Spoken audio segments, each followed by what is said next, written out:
Hola, soy el señor Perkins. Soy uno de los conductores en la isla de Sodor.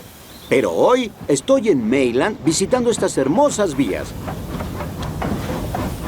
Hay mucha actividad en la vía ferroviaria. Además se oye mucho ruido. Pero, ¿saben de dónde vienen estos diferentes sonidos? En Sodor, el silbato de una locomotora es un sonido muy común. Todas las locomotoras tienen un silbido diferente. Y las locomotoras silban para avisarle a las demás que están cerca o para saludar. También en Mayland, cada locomotora tiene un silbato o un claxon. Otro sonido que oirán en las vías es en el paso a nivel, un lugar donde una calle atraviesa las vías. Una sirena le avisa a todo el mundo que las rejas se van a cerrar. Ahora oigo uno de mis sonidos favoritos. El sonido de las ruedas de una locomotora girando sobre las vías. Este tren se prepara a partir. Los guardias y el jefe de estación se aseguran de que los pasajeros aborden seguros y de que las puertas estén cerradas. ¿Oyen esas grandes puertas de madera?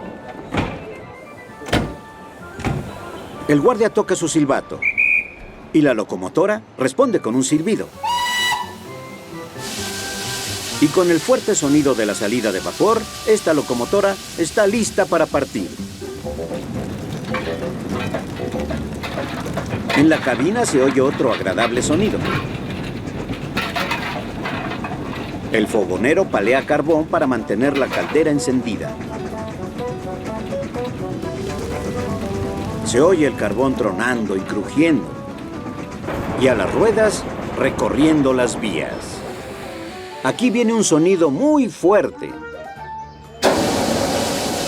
Usan vapor para despejar la tierra y el lodo de los conductos de agua de la caldera. De hecho, el sonido de la salida de vapor es un sonido que se oye en todas las vías ferroviarias como esta. Además de los otros sonidos. Eso fue muy interesante. Se escuchan muchos sonidos en una vía ferroviaria. Pero esta locomotora está lista para partir. Me tengo que ir.